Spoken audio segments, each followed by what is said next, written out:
Bueno, egun on denori, eta placer bat da hemen egotea, baina responsabilitate handia ere. Estoy diciendo que agradezco una vez más a Iruña que me invite a estas jornadas, pero para mí es una responsabilidad muy grande siempre que me lo plantean tarde. He tratado de plantear el enmarque para ver cuál podía ser ese sentir popular, o sea, qué es lo que había llegado desde la mitología hasta Iruña Beleia, para ver qué se podía estar creando ahí y qué es lo que se está ocultando. Bueno, pues como siempre hay que empezar desde los inicios. Y no sé si ya está. Bueno, el inicio, que siempre es la mitología, hay una mitología vasca que es la mitología de Túbal, que es también una mitología ibérica. Esa mitología lo que nos cuenta es que después del diluvio, cuando se ponen a construir la Torre de Babel para llegar hasta el cielo, para nunca más hundirse, sabéis que tienen muchas lenguas, hablan muchas lenguas y al final no se entiende, el Señor ese vengativo les quita otra vez la Torre de Babel, encima que les había mandado un diluvio, y ahí los dispersa por el mundo. Eso lo dice la Biblia, eso está escrito. Lo que la mitología vasca dice que es nieto de Noé, en el que lo dice la Biblia, al año 131 después del diluvio, les mandan a los nietos de Noé a repoblar Europa, y a este grupo, a su tribu, le dice que se tiene que ir hasta donde se oculta el sol. Entonces van cruzando una franja de Europa, entran por lo que sería ahora la cornisa cantábrica y siguen por Cantábrico, van a Portugal, van creando muchas ciudades, Setúbal, muchas ciudades, muchos montes, van con los nombres, por ejemplo, Ararat, tenemos aquí el monte Aralar, lo tenemos aquí mismo, se va repitiendo toponimia, y bueno, pues se dice que ellos son los que están trayendo la lengua que hoy permanece aquí, o sea, ellos son los que traen el euskera y se les reconoce, según esta mitología, como los primeros pobladores.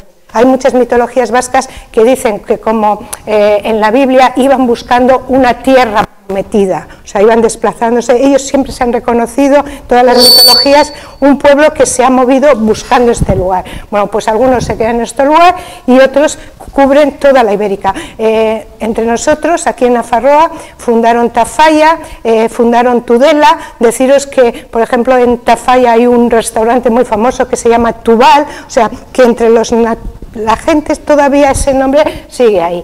Bueno, hay otra teoría que nos decía que se viene desde las faldas del Cáucaso, desde Georgia, pero no profundizaba más, y es que es en la actual Georgia en la que está el monte Ararat, que es donde, según la Biblia, aterrizó, o en este caso amerizó, el arca de Noé, encima de ese monte. Entonces, realmente estaríamos hablando posiblemente de la otra mitología habla de la raza turania, pero parece ser que todo une o nos lleva a la misma mitología. Este mito, solo es un mito, aunque nos lleva a los orígenes conjuntos de la población de toda la península ibérica, viene en el mismo movimiento migratorio que es antes de los indoeuropeos. Eso es lo importante, porque estamos hablando siempre de los pueblos indoeuropeos, pues estos son pre-indoeuropeos. Entonces, hay un personaje que nace en Arrasate, Aribaiza Zamayor, estudia en la Universidad de Oñate y se le encarga hacer toda una crónica de España, la crónica de todos los reyes que vienen como los primeros reyes ibéricos que vienen desde Túbal. Bueno, ¿por qué os digo esto? Porque hay que ir antes de los indoeuropeos, que los indoeuropeos pues lo tenemos más o menos escrito porque ellos lo tenían ya recogido, muchos pueblos como Mesopotamia y tal ya estaban utilizando la escritura. Bueno, como nos dicen que vienen desde un poco después del diluvio, es pensar un poco, bueno, ¿qué pasó con el diluvio? ¿Existió, no existió? ¿Cómo se repobló Europa? Porque en estos momentos son todas las ciencias, desde la meteorología, la arqueología, la lingüística, las que están confluyendo para intentar darnos una visión lo más clara posible. Bueno, pues la teoría más actual sobre el diluvio está planteando que no es, vamos, la desglaciación del norte de Europa tuvo su importancia, pero lo que produce, lo que ellos han conocido, esos pueblos primitivos como diluvio, es que hubo una desglaciación de todo Canadá y todo el norte de Estados Unidos muy potente y en muy poco tiempo. O sea, no es los tiempos que ahora pensamos, no, pues para que se produzca la desglaciación debió de ser muy rápida, entonces vertió casi todo al Atlántico y hizo unos grandes tsunamis que dicen que no nos podemos imaginar, los están simulando con la informática, todo esto, están haciendo simulaciones y dicen que debieron de durar un tiempo. El diluvio ya sabéis que nos dicen que duró 40 días, pero sí que fue un tiempo continuado, unos tsunamis continuados gigantescos. Os podéis imaginar qué supuso a alguien que no podía explicar eso. Estamos hablando de la última glaciación. Entonces pasó esa última glaciación, se supone que hubo que esperar más de un siglo, aquí ya nos hablan de 100 y pico años, pero los años en la Biblia pues no tienen más credibilidad, pero sí que hubo un tiempo para que la zona alta, Mesopotamia, lo poco que se salvara, o bueno, se salvarían en otras zonas altas, empezaran a sentir presión demográfica y se fueran a expandirse buscando espacio, como han hecho siempre los pueblos que han estado buscando espacio. Entonces, desde ahí también podemos ver que el mito de la Atlántida igual no es tal mito, o sea, porque lo nombran muchísimas civilizaciones y pudo estar ahí en medio, y realmente este diluvio, porque se decía, ¿cómo algo tan grande? Entonces los que están estudiando este tema han vuelto a señalar el tema de la Atlántida. Y bueno, por supuesto, todas las costas de Iberia, que es lo que más estaba allí, pues estaría bastante libre para poblar de nuevo. Aquí os había puesto un cuadro, entonces fijaros que estamos aquí en el Mesolítico, estamos como en el 10.000 años antes de Cristo, y en esa fecha es donde nos dicen que posiblemente están coincidiendo, se pudo dar esta última el deshacerse estos glaciares, podemos hablar de esa época, o sea, que podemos hablar ya, cuando decimos no sabemos qué miles de años, que posiblemente hacia esa época entran el pueblo vasco, que es íbero también, estamos hablando, como repito, para mí del mismo pueblo. Bueno, ante esto, ¿qué nos dice la moderna investigación genética? Porque lo que es coger un mito y todos los estudios modernos, ver qué pueden explicar ahí. Bueno, pues hay un estudio en el que colaboró el Centro de Investigación Científica Español con la Universidad de Harvard, que han estudiado todo el mapa genético de la península ibérica. Es decir, que esto están haciendo muchos países porque a la moderna farmacéutica les interesa mucho la genealogía, para ver si tenemos segmentos todavía sin catalogar tal, y bueno, están haciendo estudios genéticos de los últimos 8.000 años, lo que quiere decir que nos vamos ya a 6.000 años antes de nuestra era, los 2.000 que llevamos más 6.000. Entonces, eso ya lo han secuenciado y está publicado el estudio. Es un estudio que está publicado en 2019. Con lo cual os digo que ya no estamos hablando de mitos, estamos hablando de algo más. Y bueno, lo que han confirmado es la historia genética de Iberia, de la península, fue única. O sea, cuando nos vamos hasta el año 4000 antes de nuestra era, está plenamente coincidente toda la con la genética de toda la península. ¿Cuáles son las principales conclusiones? Bueno, pues las principales conclusiones es que la genética actual, año 2010, por ejemplo, del País Vasco está coincidiendo prácticamente con la genética de Iberia de hace 3.500 años. ¿Por qué? Porque, bueno, ahora os lo voy viendo. Los resultados muestran que estos que vinieron, que ya sí son los indoeuropeos, que luego el pueblo más grande indoeuropeo que se quedó aquí fueron los celtas son esos invasores, bueno, invasores, colonizadores de tierra, no sé el nombre que poner sin poner un nombre de guerra, ¿no? Bueno, pues ese pueblo que llegó, los indoeuropeos, llegaron hacia el año 4.500 años y lo que ha visto la genética, a mí me ha parecido muy interesante, es que en un periodo de 500 años cambió la mitad, o sea, el 50% de la genética íbera o vasca. El cromosoma Y prácticamente desapareció, es el cromosoma de la transmisión masculina. Entonces, los genetistas lo tienen muy claro, es que los hombres originarios dejaron de reproducirse. ¿Por qué dejaron de reproducirse? Bueno, pues puede ser porque los conquistadores los mataran a todos, pero no han encontrado, o sea, han intentado a raíz de esto buscar yacimientos donde se vean pues grandes yacimientos óseos fracturados tal de batalla y no los hay. No los hay. Entonces, cuando algo no hay, puede ser porque no lo hayan encontrado, no quiere decir que no haya. Pero dicen que hay más hipótesis plausibles. Por ejemplo, lo hemos visto con la conquista de América.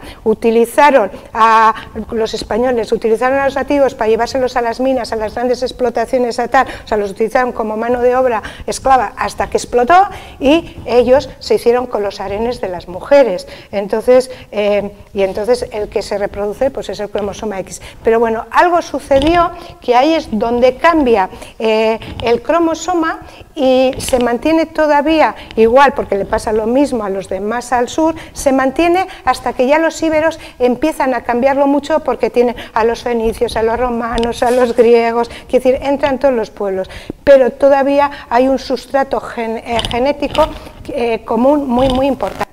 Y lo que nos traen estos indoeuropeos es sobre todo esta parte del genoma que es el que nos determina el RH negativo, y es que dicen, cuando están hablando de la mayor característica genética vasca, esa es indoeuropea, esa sí que es indoeuropea. Bueno, un tema importante que se han planteado los investigadores: ¿por qué viene un pueblo invasor a un lugar que ya hay una lengua, el íbero, el euskera, y aquí se sigue manteniendo? Quiero decir, no se pone la del invasor, como se pone el latín, por ejemplo, cuando vienen los romanos y están bastante menos tiempo. Entonces, podemos plantearnos dos cosas que ahora vamos a ver.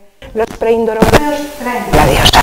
Posiblemente Mari vino en esa primera oleada con los preindoeuropeos y si pensamos que ellos van ocupando terreno pues solamente para ir estableciéndose en los pueblos y se quedan con las mujeres en esas grandes cortes que era la matri, que eran las mujeres con sus hijos, ellas están transmitiendo su lengua y ellos algo demuestra que no imponen la suya.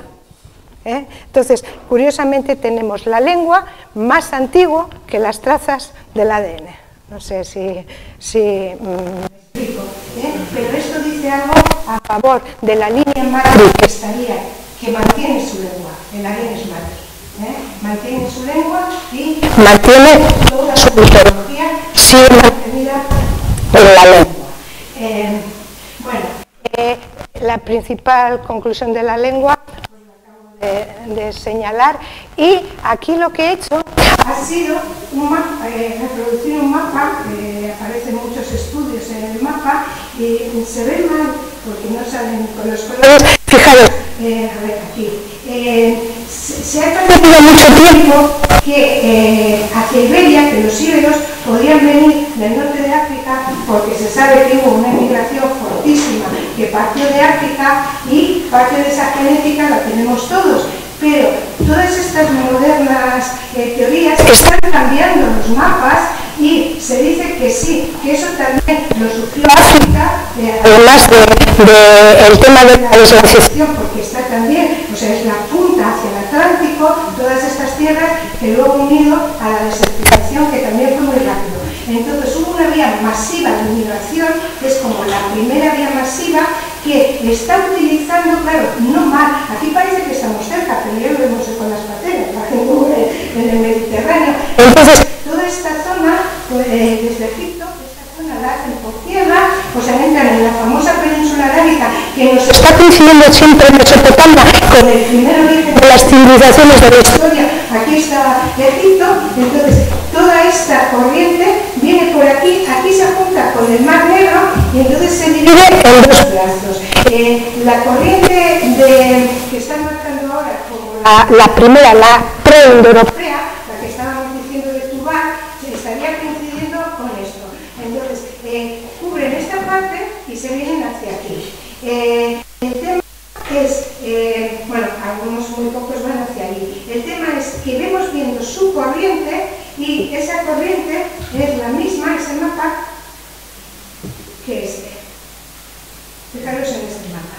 En este mapa estamos a las grandes damas, todas las vírgenes de la fecundidad, todas las que llaman Venus.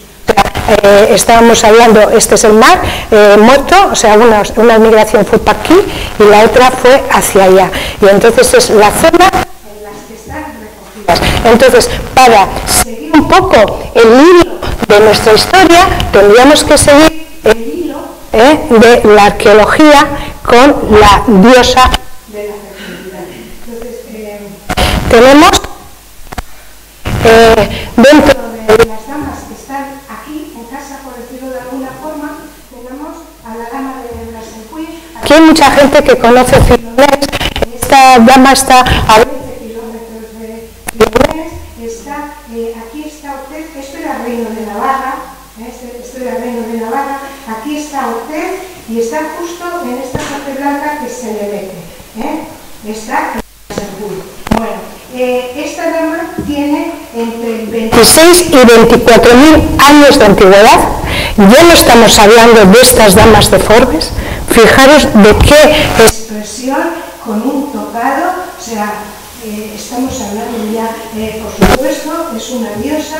Está este trozo, porque le falta lo demás, no sabemos si la figura completa, está de mamut de 3,6 por 5 centímetros.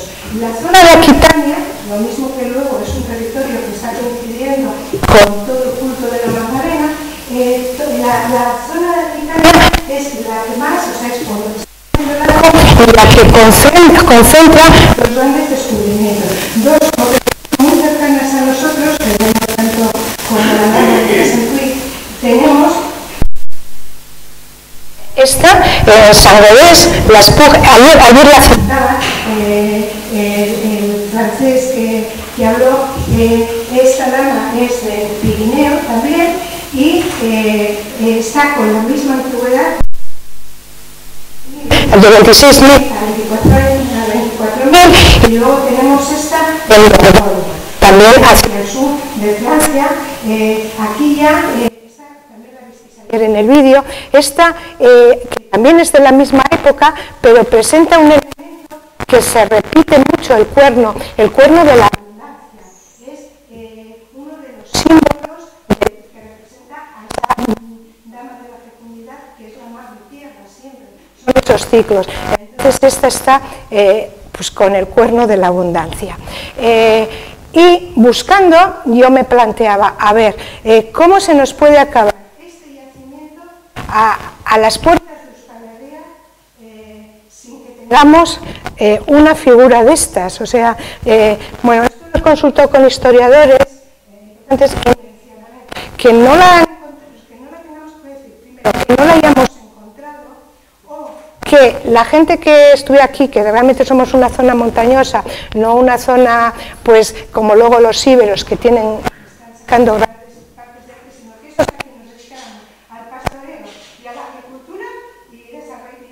desarrollar como una cultura más elaborada. Podríamos estar haciendo damas de la fecundidad, pero en barro, en madera, poniéndolas en las tumbas y se desintegraban, ¿no? O simplemente no las hemos encontrado. Me decía este historiador, una de las zonas que se ha demostrado pobladas desde la antigüedad es toda la zona con la bahía de Bilbao. Dice, ese asentamiento esto siempre. debajo del bebé de Bilbao, tienes, pero nadie está excavando porque han sido asentamientos continuos, ¿vale? Entonces yo me puse a intentar buscar por internet y para sorpresa mía no la conocía.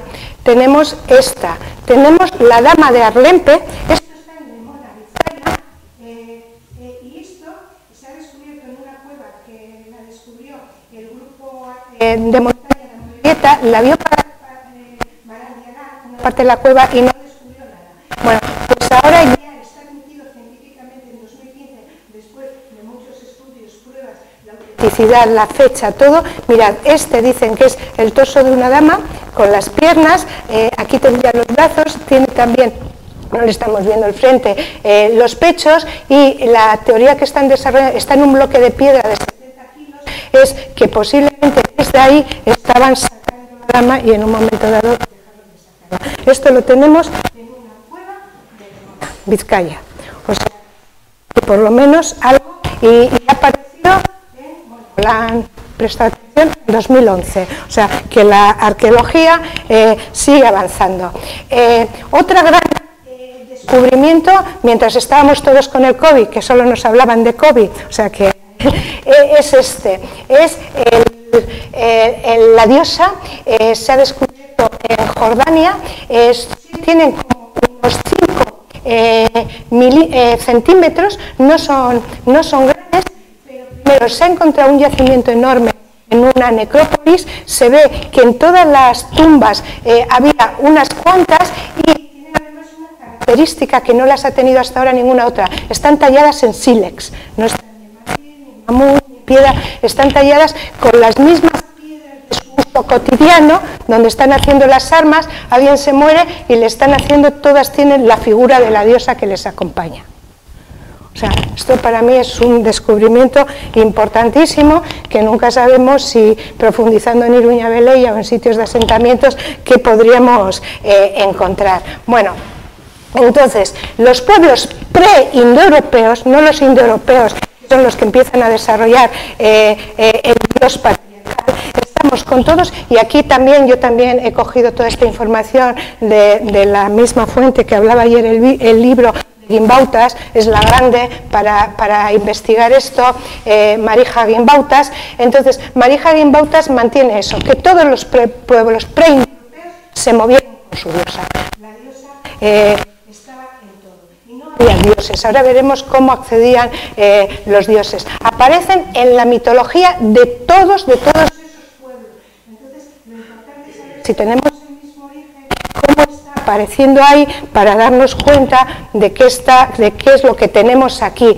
Y existen muchos documentos en los que plantean que esa diosa, o esa dama, o como queramos llamar, esa señora, porque no estamos hablando de diosa, estamos hablando de algo que lo abarca todo. O sea, esta palabra diosa se le queda pequeño, cumple funciones, cumple ser la diosa de la fecundidad, de la tierra, de la soberanía, quiere decir de todo el poder, y otra que le llaman siempre la dama del oeste, lo que he leído, y después de entenderlo yo conmigo misma, igual me estoy equivocando, yo la llamo la dama del tránsito, porque está acompañando en ese tránsito entre la vida y la muerte, es la que nos conduce en ese momento final. Entonces, he cogido una muestra de la parte que sería Europa-Asia, porque América también las tiene, pero bueno, he cogido lo que nos viene de los preindoeuropeos a nosotros, porque si no se haría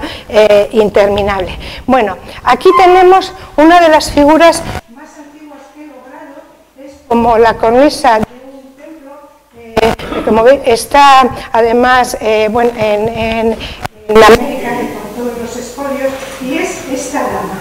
Esta es, bueno, esta grandiosa, esta es la famosa Inanna, luego conocida como Astarte. Posiblemente es a ella la que nos trae, porque esta está adorada en el mismo sitio donde nos hablan que se está dando el diluvio, que se está dando todo. Este es el templo, Inanna. Se tiene ya conocimiento de ella porque aparecen los escritos que ya estaban escribiendo en Sumeria en 2500 años antes de nuestra era. Luego, cuando Sumeria fue conquistada y pasa a ser Babilonia, también están hablando de ella en todas partes y la llaman Istar. Luego, la tribu de Canaán la llaman Astarte o Astarot. Los romanos la llamaban Astarte y es uno de sus nombres más conocidos. Esta está muy formal en traje, pero les voy a presentar otra figura. Bueno, en cualquier caso, aquí ya veis la serpiente. Bueno, me dice Pachi. Aquí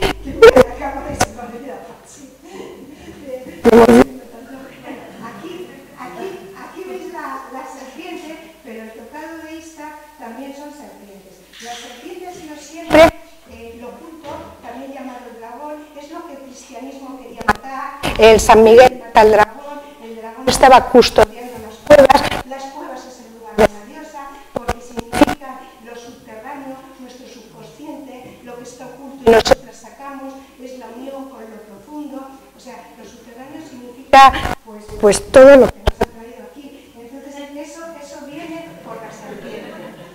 Entonces todas estas diosas tienen la serpiente. Pero esta, como ayer también se decía de Mari, es la diosa del cielo y de la tierra. Fijaros que tiene alas. ¿Os acordáis cómo ayer las orguillas se ponían las alas? Y ahora os voy a presentar otra que también tiene más de 4.000 años, pero es más moderna. Esta, claro, y la plantilla desnuda, porque vais a ver que esta también es Astarte, como veis, arriba, bueno, aquí no se ve, pero estos son serpientes, lleva un tocado de serpientes, lleva sus alas que siempre las lleva, fijaros cómo son sus pies, domina sobre todo los animales, aquí están los leones, una pareja de leones los domina, la lechuza, otro símbolo de sabiduría, porque es cuando ya los indoeuropeos que parten del mismo lugar, que llevan el mismo sustrato, que se están pasando al patriarcado y están ya sustituyendo a las diosas por dioses, pero estas se mantienen siempre, y es más, acaban de desarrollar la domesticación del caballo, con el que pueden hacer la gran invasión indoeuropea de Europa. Sin el caballo no hubiera sido posible, y entonces esta pasa a ser la gran protectora, además de todo lo que ya era, es la protectora del caballo. Estos son una especie de espuelas para sostenerse en el caballo, ellas sostienen el caballo. Y bueno, esta es una figura hecha por un americano, siglo XX, pero os quería traer que este es claramente el símbolo de Astarte o de todas las diosas del cielo y de la tierra. La veis con las alas, la veis con las dos culebras, o sea, esto es un símbolo del sol. Por cierto, para ellas el sol también era femenino, porque ayer nos lo dijeron en el vídeo, o sea que tenemos muchas cosas.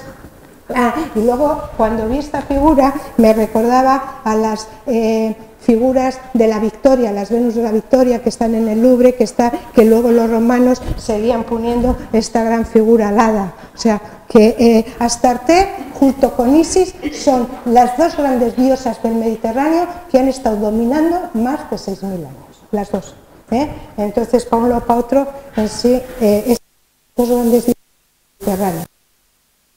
Aquí está Isis, y bueno, antes de empezar a hablar de ella, deciros que las diosas, como os he dicho, cumplían tres funciones: la de dar la soberanía, la de la fecundidad y la del tránsito. Entonces, esta figura de Isis, que es de las más antiguas que hay, veis también que está deteriorada, lo que Isis lleva en la cabeza es un trono. De hecho, en los jeroglíficos, este signo aparece este trono tal como lo veis y significa Isis.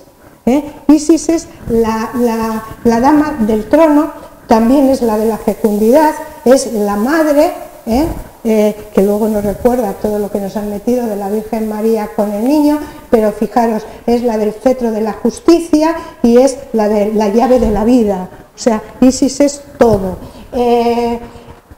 Os voy a hablar mínimamente, porque las que vienen también son diosas de la soberanía. Esto está escrito, lo desarrollan mucho los griegos, pero son posteriores. De griegos y romanos no os voy a hablar porque me interesa centrarme en lo pre-indoeuropeo. Las diosas de la soberanía son tan potentes que cuando empiezan realmente los reinos, los imperios, o sea, nadie accede al trono sin estar legitimado por la diosa de la soberanía. Son las mujeres las que otorgan el poder. Y entonces hay mucha mitología, y podéis ver muchas obras griegas, de lo que llaman el hierus, la unión sagrada entre una diosa y el que va a ser el emperador o el faraón, el que queramos. Entonces, en un templo de la diosa, las famosas vestales, que están siempre protegiendo a la diosa, hay una ceremonia siempre cerrada en la que se dice que el centro de la ceremonia es realmente la unión sexual para, a través de ella, la diosa le concede el poder. Y le concede tanto el poder terrenal como el celestial, que lo tenía ello. Por eso se ven imbuidos como el faraón. El faraón tiene que acoplarse con Isis, muchas veces hijas, muchas veces se mezcla todo, porque puede ser la gran diosa Isis que la está personificando en ese momento una hija del faraón, y en cualquier caso existe en todas estas mitologías que solo a través de la diosa de la soberanía puede un hombre acceder al poder. Esta es una figura muy pequeña, que tiene enganches como para haber estado colocada en una puerta, en algún sitio muy especial. Esta es Astarte, Astarte con el corte de pelo de Hathor, otra gran diosa de Egipto. O sea, el pelo es diferente, veis que la pone también con las espuelas, que ya se había convertido en el gran símbolo, tiene también las alas, pero como con estos animales, bueno, es Astarte mezclada con Hathor, pero esta la encuentran en lo que llamábamos la tierra de los tartesos, muy cerca de Sevilla, y la encuentran pues en el siglo VIII antes de nuestra era, y ellos dicen que es su gran diosa. Os he querido traer a la gran madre del oeste. La gran diosa china se pierde también, es preindoeuropea, por supuesto, se pierde en la noche de los tiempos, y las primeras representaciones que se han encontrado y escrito sobre ella son de hace 1500 años antes de nuestra era, y es otra diosa con la que todos los emperadores locales de China se tenían que hacer, o sea, tenían que recibirlo de ella. O sea, era con su templo, sus diosas, con quien tenían que dominar sexualmente para acceder al poder. Hoy en día sigue siendo la gran figura adorada de China, o sea, esta sigue en la actualidad, no como Mari, que ya pasado, y se la conoce también ahora, en este momento, como la dorada madre del estanco de color turquesa. Es difícil, pero, y eso es porque el principal que ha cogido ahora es la de acompañar en el tránsito. Entonces es la que te lleva al tránsito, y pues es la y esa es una figura que tiene de 3 de antigüedad, que está en una necrópolis, se supone que en un gran señor, y está ella con sus acólitas, realmente están en una barca, están cruzando un lago. O sea, nos suena también a la barca de los egipcios, a todo ese tránsito, y estamos hablando de China. Lo mismo nos sucede en Japón. A mí la de Japón es que es la que más me da con Mari. También el emperador es santificado a través de esta antepasada, también tiene que yacer con ella para ser nombrado. Decir que los últimos, el emperador que murió hace poco, todavía la siguen manteniendo como algo de la casa imperial, es la gran diosa imperial, es la gran diosa del sol, es diosa del cielo y de la tierra, vive en una cueva, ella es el sol, el sol es femenino, y fijaros que esta es la bandera de Japón, es un lienzo blanco con el sol rojo, ella el centro de la bandera de Japón. Si buscáis cultos ahora, los tenéis todos, desde los cerezos, todo el culto a la tierra y al sol actual de Japón está, el catolicismo y tal, alrededor de esta gran diosa, que es una diosa de la soberanía, de la fecundidad y del tránsito también, o sea, cumple los 3 papeles. Y otra diosa que cumple los 3 papeles es esta, la más antigua de la India, que también concede y garantiza el reino. Entonces, os he traído algunas, todas preindoeuropeas, para que veamos que la diosa estaba extendida. Bueno, me voy acercando ya, y lo que nos encontramos después de la invasión preindoeuropea. Primero tuvimos la preindoeuropea, después la indoeuropea, que ya son los celtas. Entonces, justo antes de llegar los romanos, por decirlo de una forma, el siglo IV antes de nuestra era, los romanos después, pero ya lo que teníamos sería esta distribución. Tendríamos que los celtas que invaden ocupan pues toda esta parte, ocupan también parte del centro, lo que pueden, porque como estaban los íberos en todo, entonces toda esta parte central ya es una mezcla, los celtíberos, o sea, es una unión de los dos pueblos y mantienen un poco su territorio separado, aquí los celtas y aquí los íberos. Hay bastantes mapas de intentar buscar y los vascones siempre quedan en tierra de los íberos, con la cultura íbera. Si bien es cierto que los bárdulos caristios los meten con los cántabros y son parte de Vizcaya y una parte pequeña de Guipúzcoa, los meten con los cántabros caristios. Pero bueno, pues lo que vemos es que estamos realmente con los íberos. Hay quien dice, los íberos son una cultura que se nos ha extendido como cultura, pero no como pueblo. Pero si partimos del origen y vemos toda la genética, no podemos seguir manteniendo eso. Simplemente podemos decir que estas zonas eran de mayores asentamientos, de mayor riqueza comercial, porque estaban en contacto comercial con fenicios, con romanos, entonces tuvieron acceso a otros elementos y desarrollaron un arte que igual en el norte no les servía para mucho, o como hemos dicho, lo hacían de madera. Vamos a ver qué encontramos por todo el territorio íbero. Entonces, en el íbero, dentro de Euskal Herria, que es lo primero que he tratado de buscar, se han encontrado, lo tienen grabado, o sea, no es que se llamen, es que ahí en esas letras pone vascunes o vascunes.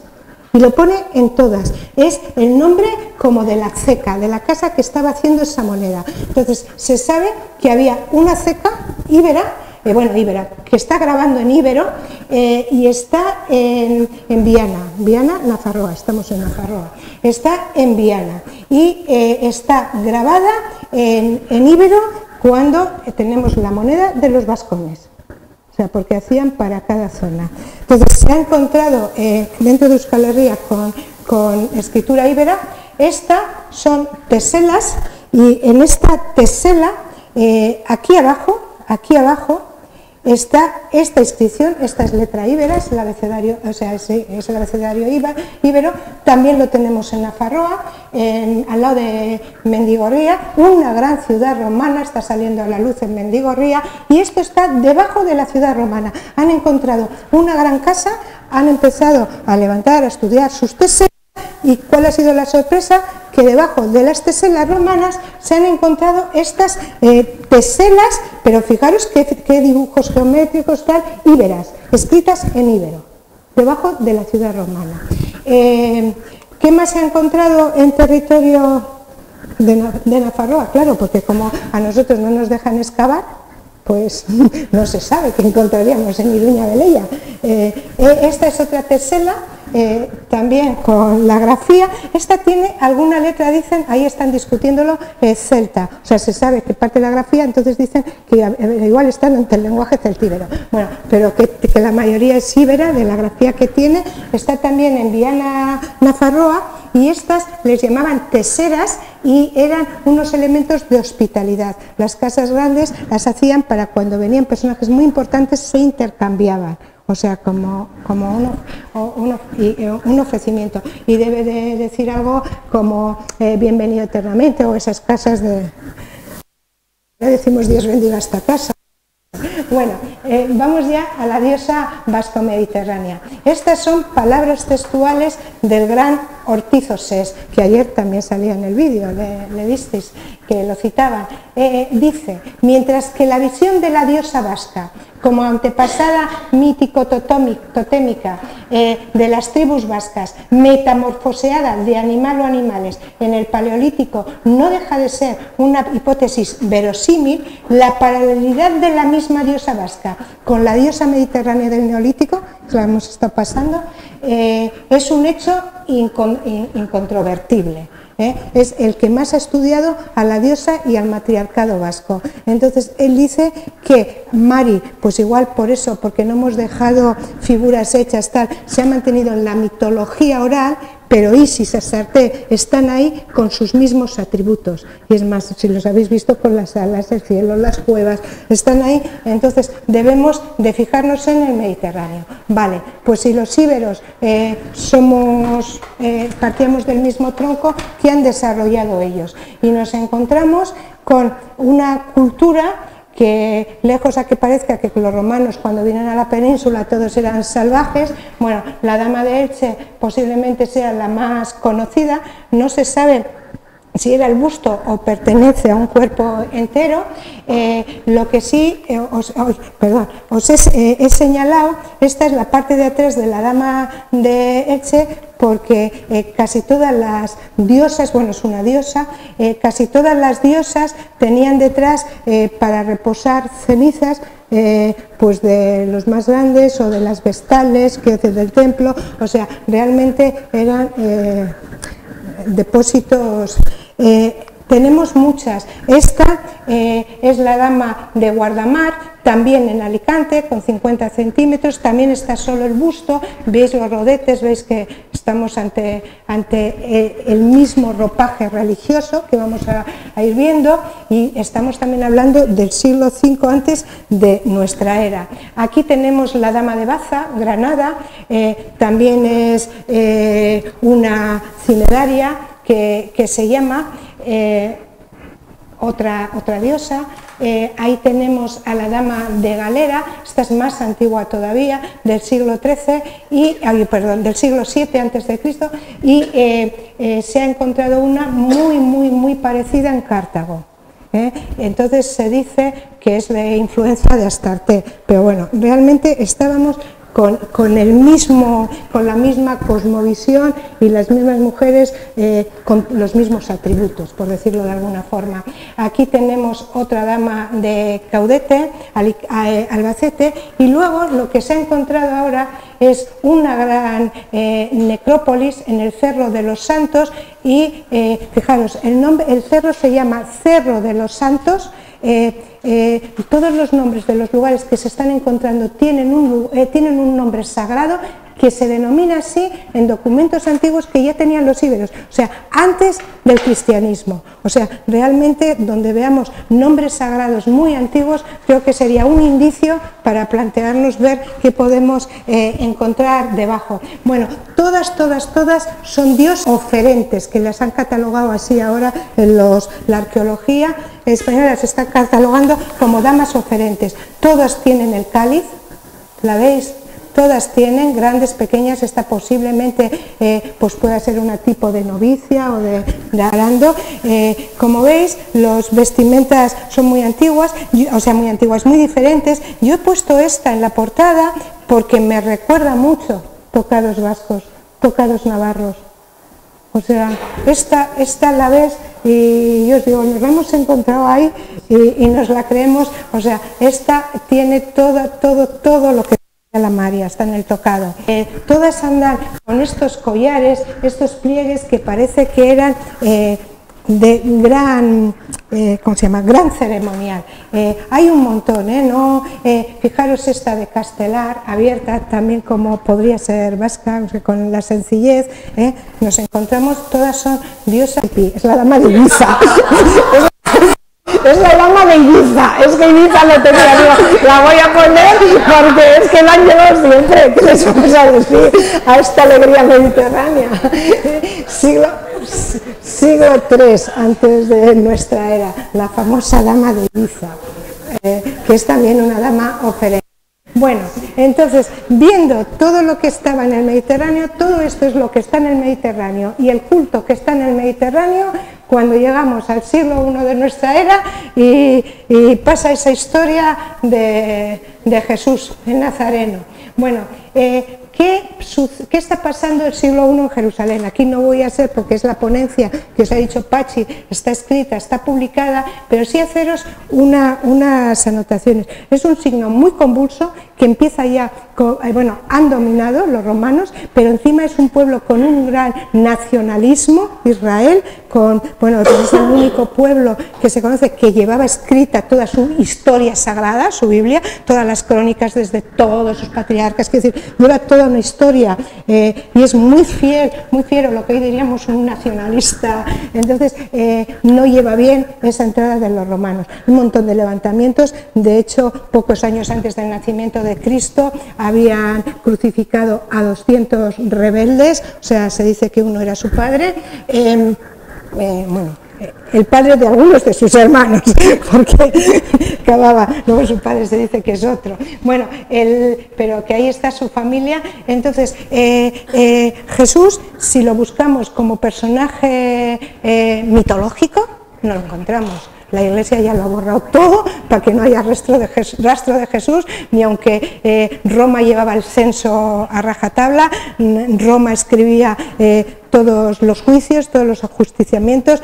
Jesús es juzgado según por lo más alto de Roma, Pilato, tal, lo más alto de los mandatarios de Roma, y no hay ni rastro. Eso sí, en una cruz se lee INRI, Jesús Nazareno, rey de los judíos, que como eso no sabe cómo quitarlo, Roma, la religión católica, dice, es una burla de los que le custodiaban. Roma nunca dejaría hacer una burla ni poner algo así, porque eso se sabe. Entonces realmente, y además lo mandó poner Poncio Pilato, poner esto. O sea, se sabe, la palabra Mesías era el caudillo que nos saque de esto. Hablamos siempre de Mesías humanos, no de Mesías divinos en lo que es la religión judía, porque Jesús era judío. Jesús nunca fue cristiano, o sea, Jesús siempre fue judío. Entonces, en este judío, si buscamos al Mesías hombre, o sea, al que toda una colectividad, porque realmente, o sea, hay una cronología que viene desde David y que se estaría juntando en él y en Juan Bautista, que eran primos, o sea, y en uno estaba con el poder pues religioso, que lo tenían separado, pero lo llevaban la misma familia, o sea, el poder religioso como sacerdotal estaba en el Bautista, y Jesús tenía el mandato, o sea, realmente de enfrentarse a los romanos. Por eso cuando entra en Jerusalén en el burro le están aclamando todo como el Mesías, como el rey de los judíos. Bueno, si buscamos a ese personaje, a este segundo, hay documentación. Hay documentación de toda una familia, de toda una saga. Por supuesto se casó, para un judío era obligatorio casarse, y además muy joven, ningún judío lo sigue siendo ahora, porque era procrear, era seguir, es que lo mandaba la Biblia, había que seguir el linaje, era la orden más sagrada, seguir el linaje. Entonces, de ese Jesús, la documentación, esa es la documentación pues que ha estado eliminando permanentemente la Iglesia de Roma, porque ha creado un mito, porque ha creado a partir de él una religión, y no casan con los hechos humanos, con que tuviera descendencia, con que esa descendencia la protegieran en Europa, o sea, todo eso no casa con la religión de Roma. Entonces yo os decía, ¿qué pasa? Pues cuando muere Jesús, lo primero que hace es Jaime, su hermano, coger el poder. O sea, es que están enfrentándose a los judíos, y es el siguiente Mesías, y es el que pone en marcha otra vez todo el templo de Jerusalén. Y Jaime, que nosotros lo hemos conocido como Santiago, porque el nombre en romanizado era Santiago, sería Santiago, dicen que está en Santiago de Compostela, que luego os diré quién está en Compostela. Entonces ese toma y es de los primeros que también matan. Lo matan en el 60 y tantos, y poco después destruyen Jerusalén. Entonces, lo que está sucediendo es que con esa presión romana y persecución, no ya persecución religiosa, política, que está sufriendo la familia y todo lo que son como ese grupo político de Jesús, tiene que emigrar. Es lo que se llama el éxodo que se tiene que ir de Israel. Entonces, están saliendo, pensar que en ese momento el Mediterráneo es una gran autopista comercial, o sea, es que el comercio era brutal, encima están los romanos en todas partes, deben de llevar víveres, deben de llevar de todo, entonces están saliendo barcos de Alejandría, de Rodas, están saliendo barcos pues prácticamente todos los días para todos los puntos, para Marsella, para Cádiz, o sea, para Levante. Entonces, una parte de esa emigración se hace hacia Marsella, las Tres Marías, que sigue con el nombre y sigue todo, luego os lo enseñaré alguna de ahí, y la otra se va hacia Sevilla. Entonces, tenemos ya la primera cristianización, que no es eso, es un éxodo de gente que lleva un mensaje, la primera, fijaros que estamos hablando del siglo I, tendríamos Sevilla y todo el arco mediterráneo de Francia. Bueno, en el siglo II ya han hecho ese pase, ya lo habían hecho en el I, y en el siglo II es cuando todo el grupo paulino, San Pablo, empieza a gestar la nueva religión. La nueva religión, sabéis que es una copia del mitraísmo. Cogéis Mitra y Jesús y todo el culto mitraico y el culto de la Iglesia, y en más, pero mucho más de un 70% es mitraico, es Mitra, o sea, la copiaron la religión de Mitra, que era una religión que llevaba en ese momento pues más de 3000 años, era religión de Mesopotamia, donde ya estaba entrando, o sea, ya Mitra es un dios solar, le ha quitado el poderío a la diosa, o sea, ya es un dios patriarcal, y nace el 25, es el nacimiento del sol, nace el 25 de diciembre, consagraba con agua con vino y pan, os hacía la Eucaristía, hacía todo, todos los sacramentos os los vais a encontrar en el mitraísmo, incluso los símbolos, el báculo, la mitra, todos los símbolos de los obispos están en el mitraísmo. Bueno, pues lo que hacen es que están montando una religión y están chocando con lo que ya se ha exiliado, con la familia de Jesús, que sigue, o sea, con los pies en la tierra, por decirlo de alguna forma, están chocando pues con la verdadera historia, que Jesús pues es un judío que tiene una compañera, o sea, su esposa, que es María de Magdala, que toda la literatura francesa, la mitología francesa dice que era una gran sacerdotisa de Isis. También el Evangelio dice que Jesús de pequeño sus padres se lo llevan a Egipto, ¿os acordáis? El viaje a Egipto y luego nunca sabemos cuándo vuelve porque aparece ya directamente en la vida pública. Sabemos si es que acaba de venir de Egipto ya súper formado y aparece en la vida pública, pero lo que sí es cierto es que está oculto porque es el tronco que va a coger el poder a los romanos. ¿Entendéis? Entonces desde ahí se puede entender, y María de Magdala es una seguidora, una conocedora por lo menos de todos los secretos de Isis, para empezar, y luego hay toda una estirpe familiar. Todo eso está chocando en el siglo II, está pueblos que lo están aceptando, porque parte de la familia de Jesús se va un hermano a Antioquía, otro a Egipto, o sea, donde luego están todas las comunidades gnósticas, ¿sabéis? Las comunidades que, bueno, Pachi, me he debido pasar 20 veces, ¿no? Vale, acabo. Mira, la propagación del cristianismo en el 325, cuando empieza a formarse, ya que la Iglesia de Roma toma el poder, aquí en la península, esto es lo grande que hay cristianizado, esta es la zona María Magdalena, y esta es que había pasado, esta también es zona María Magdalena. Lo que estaban luchando las dos, había un elemento que es lo que se dice la gran herejía del arrianismo, que es la gran herejía hispánica y francesa, y que luego será la herejía cátara, que es cuando se empieza a construir la religión desde Pablo ya como religión, dice Jesús es hijo de un Dios y ha nacido de una virgen, y eso quiere decir encarnacionismo, directamente se encarna en una virgen por ese Dios, es hijo de Dios, vamos, de la genética.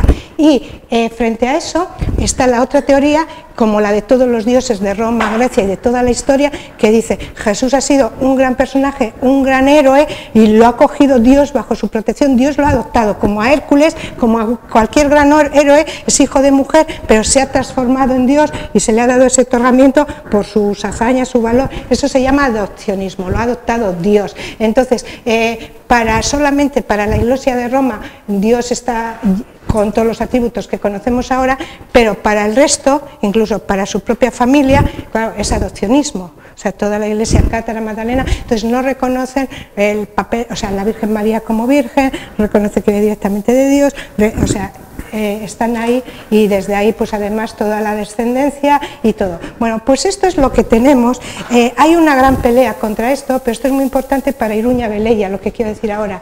Y en el siglo IV, cuando está más fuerte la pelea, que Roma está ya nombrando herejes a todos, aparece en Ávila un señor que se llama Prisciliano, que lo que hace es unir, conoce lo del sur, une toda la teoría nazarea, porque Nazaret no era un pueblo, Nazarea era un grupo, es el grupo de Jesús, es como una gran comunidad, o es el grupo que optó el poder, fueron los nazareos, entonces también se le llama la Nazarea. Entonces él une toda esa teoría que le gusta de ese personaje, del Jesús nazareo, con toda la mitología que estamos llevando en Iberia, o sea, de la diosa Pan, que lo tiene todo. Y entonces ese es el pristilianismo. Si cogéis cátaros y pristilianos, 80%. Coincidencia total.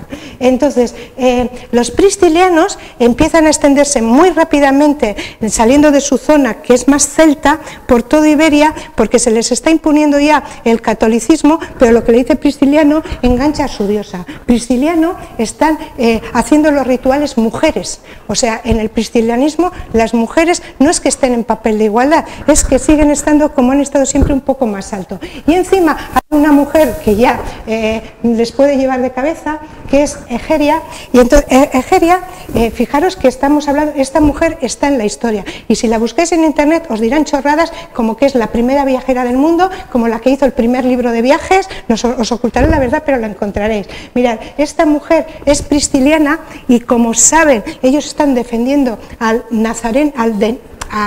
nazareísmo o a lo que llamamos la doctrina de la Magdalena, es todo lo mismo, ellos están en eso, y antes de que sigan destruyendo, porque tienen contacto con las zonas gnósticas, con Egipto, con tal, se cogen la gran labor ella y un grupo de mujeres que dirige y costea ella, y se van solas en burros y se hacen este recorrido. Salen de aquí. Esto era la vía Domitia, una vía romana, van por la vía Domitia, se pasan por todo Asia Menor, se van a Egipto, se van a Siria, o sea, y se van recogiendo y copiando, o sea, se pasan 3 años, encima mucha gente ayudándoles a copiar los textos gnósticos, esos que luego ya sabéis, los de Qumran, los de no sé qué, y se los llevan aquí. Esos textos se los llevan aquí. Entonces, todo eso lo van extendiendo. Esa es la gran herejía, que además la extienden muy rápidamente hasta aquí, porque están en lo mismo, pero ellos dicen, tenemos ahora los textos de la vida de Jesús, de tal, de esto, y bueno, fueron muy lejos y se mantuvieron hasta el siglo VI. Hasta el siglo VI los dejan, luego ya los machacan a todos. Bueno, pero en este momento, mientras ellas están haciendo el viaje, matan a Pristiliano, le hacen un juicio en Thiers, Roma, la iglesia de Roma ya, no los romanos, y lo matan a él y a una serie de gente que había ido a negociar para defender esas verdades, entonces los matan. Entonces desde allí sus seguidores se llevan el cuerpo y lo ponen pues en una pequeña ermita, allá, Santiago de Compostela, lo ponen en una pequeña ermita y se hace el gran lugar de peregrinación, es el primer lugar antes que Roma, porque ese es el nazareo, ese es María Magdalena, o sea, ese es. Luego ya harán la gran catedral a impulso de todo lo que montan los templarios, o sea, ya hacen que han aparecido un cuerpo, y claro, Roma ha suplantado siempre todo, lo decíamos ayer, suplanta las cuevas tal, pero todos dicen que el que está es Pristiliano. Hicieron un análisis de ADN, hace años, menos mal que no se negaron a pruebas científicas, y el cuerpo que hay es del siglo IV. O sea, eso es... Es pristiliano. Bueno, pues me voy muy rápido. Decir que empiezan a perseguir, o sea, la herejía de España es que se hace saliente. Por cierto, de España pasa muy rápido a los celtas y se llama también la Iglesia celta porque se mantiene. Entonces la Iglesia celta pone su sede universal en Santa María de Bretoña, Montañedo, Galicia. Esto sigue en pie. O sea, es de las catedrales, creo que es la más antigua también de Europa ya como gran iglesia. Es la capital de la Iglesia celta, que ya siglo y pico después se la llevan, pero es el gran lugar de peregrinación actualmente de la Iglesia celta. Es esta del siglo VI y además es que está citada en varios concilios con fecha el Papa. Y era la sede episcopal de la Iglesia celta. El que se da de la Iglesia celta es este, y aquí no está puesto, es anterior, pero cuando ya se cargan totalmente a todo esto también como herejía, que tardan varios siglos más, se va hacia partes que no llegan. Entonces se sabe que toda la documentación que copió Erigea y su grupo lo sacaron en el momento que ya no se podía y que se lo llevó la Iglesia celta. Y hoy se dice y se está buscando en toda esta zona que se puede encontrar un gran Qumran con todos los documentos que todavía acreditan toda la historia que se quiere ocultar. Bueno, ya es que no os puedo, no me dan más tiempo, simplemente decir que tenemos muchos elementos confluyendo también con la diosa que entran en nuestra mitología en la Iglesia celta, porque estaban viviendo lo mismo, y me gustaría hablaros solamente por lo que ayer hablaron de Santa Águeda, que vimos a esos hombres machacando la tierra. Es que hasta nosotros mismos nos estamos robando nuestro mito. Eso no es Santa Águeda, ¿vale? O sea, Santa Águeda es una parte de la Iglesia celta que para ellos, y que estuvo muy en contacto, como vemos aquí, es su gran diosa, como las diosas que hemos hablado. O sea, nuestra Mari es su Brigitte, que luego la santifican a una sería como Santa Brígida, la transforman, pero esta es la Mari prehistórica, es Brigitte, y se dice además que nace el 1 de febrero en el Invoc, pero bueno, lo que están marcando es el calendario de la fecundidad.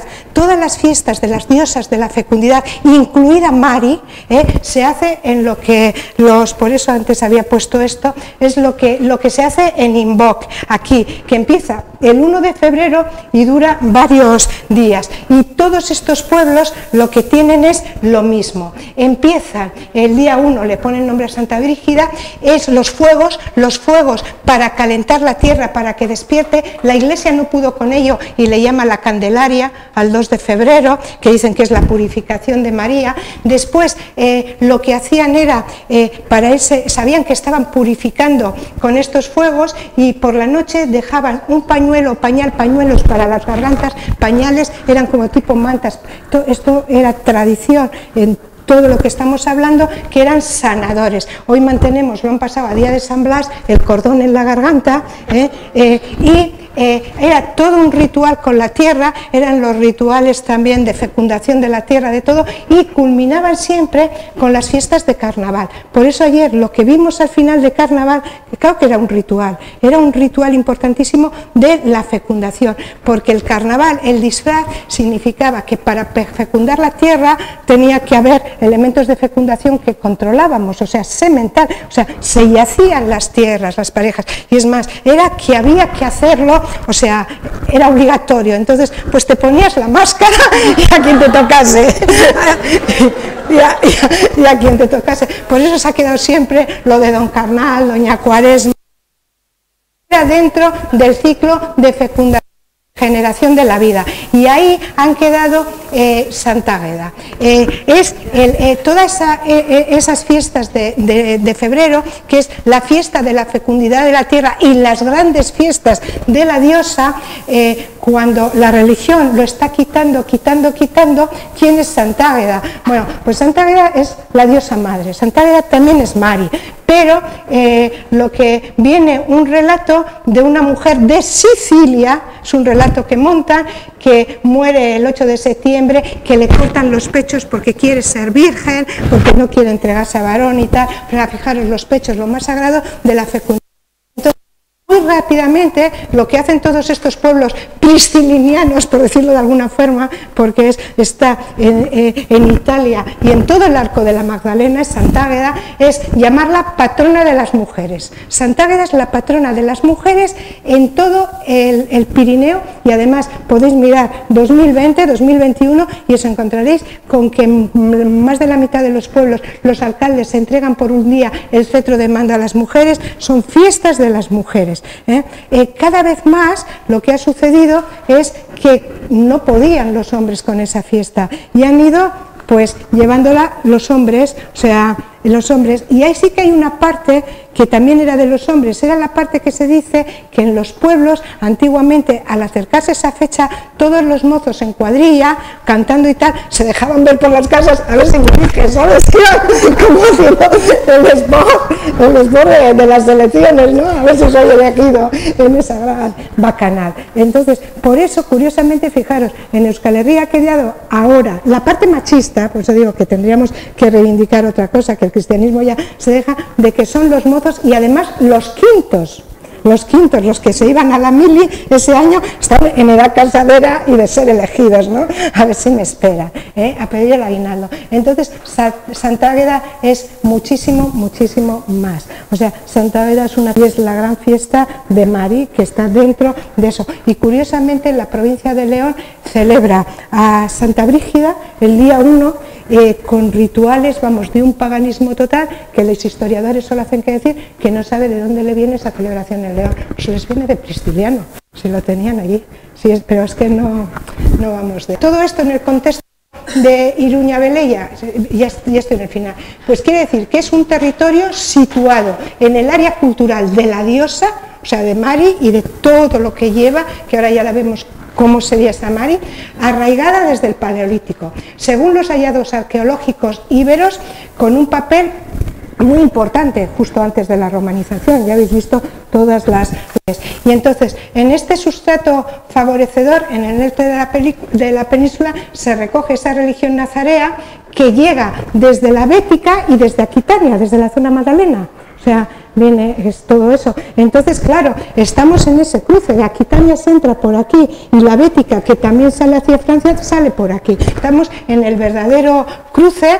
Entonces, bueno, os voy a contar San Paupelo, San Fermín, o sea, en el siglo II, III ya está entrando toda lo de Aquitania, ha entrado plenamente en Pamplona, o sea, ha entrado en Navarra y viene que yo creo que la de Iruña Velella era el prisciliano. Entonces, último, y estas son las hipótesis que os quiero lanzar para pensarlas. Hipótesis plausible. Hay mucha probabilidad de que debajo de la ciudad romana de Iruña Velella exista una gran ciudad íbera, porque no la hemos encontrado, porque estamos además en el límite, ahí eso sí estaría metido, y porque en todas las ciudades romanas, y llevan 5 que llevan excavadas con intensidad en Navarra, ha aparecido la íbera debajo. Para los que dominan siempre es más fácil coger algo que ya hay piedras, que ya está construido, que ya hay acuíferos, que ya hay, o sea, toda una red. Entonces eso se ha visto siempre en iglesias y en todo cómo se han superpuesto. Esa es una. La otra es que las representaciones cristianas de Iruña Velella con toda probabilidad son representaciones nazareas priscilianas. Jesús hombre, herejía. Iruña Velella, si se descubre, es más de la herejía, pero encima de la que no han podido destruir, que va a quedar presente. Queda muy presente, como está quedando en todo, que una mujer compartió la misión de Jesús. Esa mujer fue María de Magdala. La figura de María de Magdala además creó un grupo que eran los terapeutas. No me da mucho a explicar esto, pero ese grupo estaría con todo el ideario de la diosa Mari, o sea, es un ideario recogido, es el ideario de Isis, estaríamos en pleno centro de lo matri y estaríamos en Iruña Velella, además ante la gran herejía, ya no la herejía. Y si Iruña Velella es importante, podríamos encontrar copias de los textos gnósticos recopilados por Prisciliano, porque se fueron dejando copias también en centros de conocimiento. No se sabe todavía, o sea, y había ya textos escritos, o sea, que no solamente es que encontremos tablillas de piedra. Y luego, pues nada, os decía que el movimiento cátaro no es nada más que ese resumen ríos subterráneos que se tienen que ocultar en las personas y que vuelven a resurgir cuando tienen espacio y oxígeno, pues el movimiento no es más que el resurgir de toda esa corriente de siglos de nazareos, y en la que Euskal Herria era un nudo geográfico. Y nada, os traía, esta es cerca de la zona donde desembarcaron las Tres Marías, lo que os decía, María Magdalena. Entonces, Francia, todo el sur, todo el arco de la cornisa mediterránea está configurada. Esta es una gran roca, al aire libre, ya está. Y me ha dicho, y esta es otro y ya está. Y,